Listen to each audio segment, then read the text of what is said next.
শিশুর sensory issue বলতে কি বোঝায়? আমরা অনেক সময় বলি যে শিশুর সেন্সরিগত সমস্যা। আসলে বিষয়টা কি? আমাদের যে ইন্দ্রিয় আছে যেমন চোখ, কান, নাক, জিহ্বা বা স্বাদ যেটা ত্বক, এই যে আমাদের সেন্সরি গুলো আছে, ইন্দ্রিয় গুলো আছে, পঞ্চ ইন্দ্রিয়, এই পঞ্চ ইন্দ্রিয়ের যে কাজগুলো, এই কাজগুলো সঠিকভাবে তারা করতে পারে না, এগুলোতে প্রবলেম হয়। এক। দুই নম্বর হচ্ছে যে সেন্সরি ইস্যুতে আরো কয়েকটা মানে ফ্যাক্টর জড়িত থাকে। যেমন পঞ্চ ইন্দ্রিয়, কিন্তু যাদের সেন্সরি ইস্যুতে প্রবলেম আছে তাদের 7টা ইন্দ্রিয় কাজ করে। তো এই সেন্সরি ইস্যুটা কি আসলে? যখন শিশুর মস্তিষ্কে শব্দ, আলো, স্পর্শ, তারপর আপনার গন্ধ, তারপর নড়াচড়া বা শারীরিক অবস্থা, একটা জিনিস হয়তো আপনি ওকে এভাবে বসিয়েছেন, সেভাবে বসবে না, সে ঘুরে ওভাবে বসবে। হাতটা হয়তো এভাবে রেখেছেন না, সেভাবে রাখবে না, সে অন্যভাবে রাখবে, তার বিরক্ত লাগছে। তারপর দেখা যাচ্ছে যে লাইটিং, কোন একটা ঘরে অনেক লাইটিং, সেখানে ঢুকে তার অস্থিরতা হচ্ছে, খারাপ লাগছে।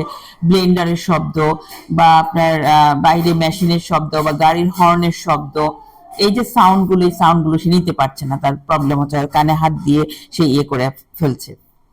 এই ধরনের প্রবলেমগুলো বা এই তথ্যগুলোকে যে নিজে যে ইন্দ্রিয় দিয়ে গ্রহণ করবে বা রিসিভ করবে, সেই রিসিভে তাদের প্রবলেম হচ্ছে, সমস্যা হচ্ছে।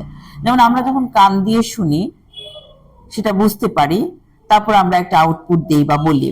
কিন্তু কান দিয়ে যখন আমি শুনছি, সেটা যদি স্বাভাবিক না হয়, যদি শুনতে গিয়ে আমি কানে হাত দিয়ে ফেলি, যেটা আমার ভালো লাগছে না শুনতে, তাহলে কিন্তু আমার রিসিভ করতে সমস্যা হচ্ছে।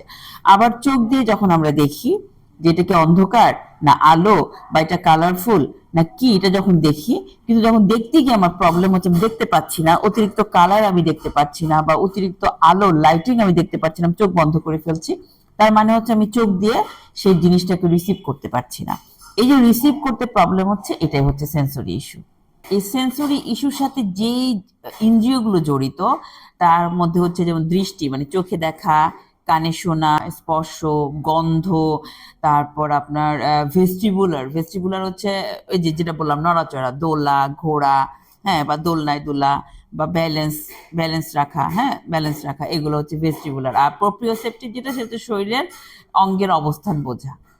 এই কয়েকটা ইন্দ্রিয় হচ্ছে আপনার এই সেন্সরি ইস্যুর সাথে জড়িত থাকে। সেন্সরি ইস্যুর সাধারণ লক্ষণগুলো কি? আমি শুরুতেই বললাম যে সাধারণ লক্ষণের মধ্যে আছে যেমন অতিরিক্ত শব্দ সহ্য করতে না পারা, লাইটিং সহ্য করতে না পারা, তারপর স্পর্শ, অনেকে স্পর্শ সহ্য করতে পারে না, অন্যের স্পর্শ, টাচ, বডি টাচ, মানে আমরা বাচ্চাদেরকে হাত করি, আদর করি, এটা তারা নিতে পারে না। তারপর গন্ধ, অনেক কড়া গন্ধ, পারফিউমের গন্ধ হতে পারে, বা কোনো খাবারের গন্ধ, হ্যাঁ, যে স্মেল, সেটা সে নিতে পারছে না।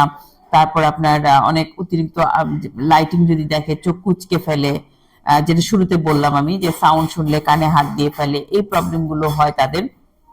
এছাড়াও তারা মনে করেন ক্রাউডেড জায়গা, অনেক লোকজন আছে, এই ধরনের জায়গাগুলো তারা এড়িয়ে চলে, এই ধরনের জায়গাগুলো তারা পছন্দ করে না। এছাড়াও কোথাও পড়ে গেছে, ব্যথার কোনো অনুভূতি নেই, কেটে গেল, ব্লিডিং হচ্ছে, কোনো কান্নাকাটি নেই, তার মানে তার সেন্সরি ইস্যুজ আছে বা সেন্সরিগত প্রবলেম রয়েছে।